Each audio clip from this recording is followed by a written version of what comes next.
के नाम पर वोट मांगेंगे, कोई तो कहेंगे कि मेरी मजदूरी दे दो, मेरी मजदूरी दे दो, वो मजदूरी मांगने के लिए आएंगे। मैंने ये विकास किया, मैंने वो विकास किया, मैंने ये किया, कुछ तो इन मुद्दों पर आएंगे वोट मांगने के लिए। मेरे भाइयों मेरी बहनों, आप मौजूदा हालात देख रहे हैं। ये 2020 में जो हालात हम लोगों के साथ गुजरी है और जो गुजर रहा है, आज लाखों नौजवान बेरोजगार हो गए। आज ये सारे मुल्क में लॉकडाउन हुआ, लेकिन हिंदुस्तान में लॉकडाउन पर भी सियासत किया सरकार ने। आप लोग ये मौजूदा हालात को देखिए और एनआरसी, सीए, एनपीआर जैसे काला कानून के तरफ भी नजर को दौड़ाइए। भूलने की कोशिश मत कीजिए, वो बहुत ज्यादा पहले की बात नहीं है, बहुत करीब की बात है। आप ये राम मंदिर वाला मामला देख लीजिए, सरकार ने किस तरीके से हम लोगों को बेवकूफ बना करके, हम लोगों का कीमती वोट लेकर के और हम लोगों को किस तरीके का ठगने का काम किया है। मुसलमान आज ठगे ठगे से महसूस हो रहे हैं। क्यों? आखिर क्यों? हम लोगों का अधिकार नहीं था? क्यों हम लोग वोट नहीं डालते हैं? लेकिन हमारे वोटों का वो लोग मिसयूज किया है, इसलिए जवाब देने का वक्त आया है। ऐसे लोगों को जवाब देने की जरूरत है दोस्तों। ये लोग अगर गली कूचे में भी आते हैं आपसे वोट मांगने के लिए, इनको जवाब दीजिए, करारा जवाब। और खासकर मैं अपनी माँ बहनों को तो कहूंगी कि आप लोग बिल्कुल ही एकदम मुस्तैद होकर के, एक सिपाही बन करके हर गली, हर नुक्कड़, हर घर का पहरा कीजिए। ऐसे लोगों को झाड़ू से मार के भगाने की जरूरत है, अगर ऐसे लोग वोट मांगने के लिए आप लोगों के बीच आते हैं। मेरी बहनों, आपने देखा होगा ये नरेंद्र मोदी की सरकार जब बोलते थे बहनों भाइयों हमारी माँ बहनों का अधिकार नहीं दे पाई इस कांग्रेस सरकार।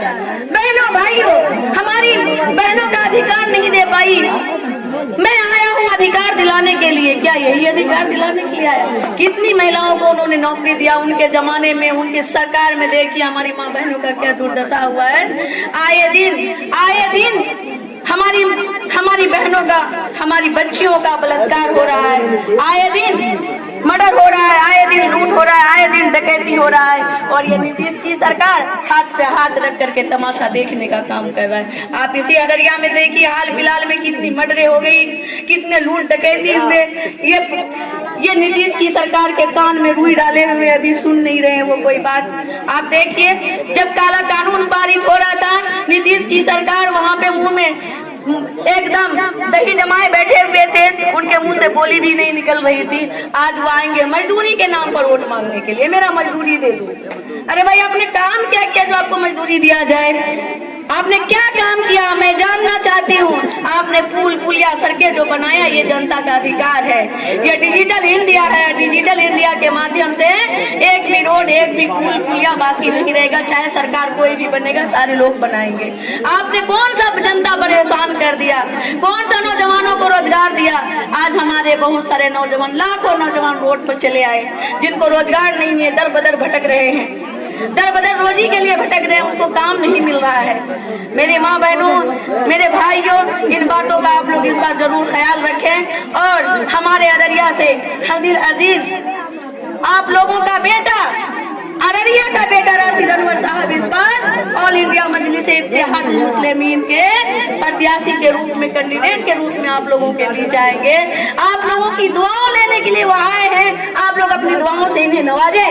ये आपका मजबूत नेता बनेंगे, ये आपके मजबूत नेता हैं भी, आपके घर का बेटा है। और आप लोग इन्हें अपना दुआ दें, इनको अपना साथ दें और इन्हें अपना रहनुमा बनाएं। ये बेटा को आप लोग हाथ मजबूत करेंगे, ये आपकी आवाज विधानसभा में मजबूत करने का काम करेंगे, ये आपकी आवाज विधानसभा में बुलंद करने का काम करेंगे। इसलिए मेरी भाई, मेरी बहनों, आप लोग भी बिल्कुल ही खबरदार हो जाएं, बेदार हो जाएं। आपकी भी बच्चियां हैं, अगर आप लोगों ने चुप किया तो ये सरकार फिर से हम लोगों को बर्बाद करने का काम करेंगे, बिहार को बर्बाद कर देंगे। इसलिए अगर बिहार को बचाना है, बिहार की धरती को बचाना है, चोर डकैती लूट और बलात्कार को बचाना है, तो इस सरकार को कुर्सी से उतारना होगा, इनके जड़ को उखाड़ कर फेंकना होगा। इसके लिए हमें एक अपनाने की जरूरत है, हमें उंगली नहीं मुट्ठी बनने की जरूरत है। ताकत मुट्ठी में होती है, ताकत उंगली में नहीं होती। उंगली मत बनिए, मुट्ठी बनिए, ताकि जो है ताकत होगी। एकजुट होकर के आइए मेरी माँ अधिकार है। अब घर में रहने की जरूरत नहीं है। जब देश आजाद हो रहा था तो सिर्फ हमारे भाई, हमारे बाप ही नहीं शायद लड़ाई कर रहे थे, हमारी माँ बहनें भी लड़ रही थी। हमारी माँ बहन अपने जेवर नोच नोच करके अपने बेटा को और अपने शौहर को दिया करती थी कि जाइए अपने देश की हिफाजत कीजिए, और आप अगर शहीद हो जाएंगे तो मैं सब्र कर लूंगी। मेरा बेटा तुम जाओ देश की हिफाजत करो, अगर तुम शहीद हो जाओगे मैं कलेजे पर पत्थर रख लूंगी। आज यही वक्त आया है हिंदुस्तान में और बिहार में खास के, आज हम लोगों को आजादी की जरूरत है दोस्तों। सारे लोगों ने ठगा है, सारे लोगों ने हम लोग को बर्बाद किया है और मुसलमानों को खास करके वोट बैंक समझा है। आज उन लोगों को सारे जितने भी सेकुलर लोग आते हैं सेकुलर बन करके उन्हें भी जवाब देने की जरूरत है। और खास के ये जो अभी 15 साल से गद्दी पे बैठे हुए नीतीश कुमार, इनके गालों पे तमाचा मारने की जरूरत है। वो तमाचा आप कैसे मारेंगे? वोट के वो तमाचा आप कैसे मारेंगे? वोट के जरिए मारेंगे। आप यहाँ से एमएलए जिता करके भेजेंगे, तब उनके बिहार में ज्यादा से ज्यादा आप अपना एमएलए चुन करके जब भेजेंगे तब उनको मालूम हो जाएगा कि अब बिहार की जनता जाग चुकी है, अब हमारे बहकावे में नहीं आने वाली। मेरे गालों पर जोरदार तमाचा मारा है मैं, तो इसकी जरूरत है दोस्तों, बेदार होने की जरूरत है। अब डरने की जरूरत नहीं है, डरना सिर्फ अल्लाह से चाहिए और अल्लाह ताला के सिवाय दुनिया में किसी से भी नहीं डरना चाहिए, ना किसी के सामने सर झुकाना चाहिए। मेरी माँ बहनों, आओ मेरी बहना आओ मिलकर कदम बढ़ाएं हम, आओ मेरी बहना आओ मिलकर कदम बढ़ाएं हम, बिहार के इन जालिमों की सरकार को हटाएं हम। आप लोग जब साथ देंगी, आप लोग जब आगे बढ़ेंगी तो ये जालिम की सरकार पीछे हटेगी। इसलिए आप लोग का साथ बहुत जरूरी है, खास करके मेरी माँ बहनों का साथ जरूरी है, क्योंकि अगर एक महिला मजबूत होती है तो एक गांव, एक मोहल्ला मजबूत होता है, एक कुंबा मजबूत होता है।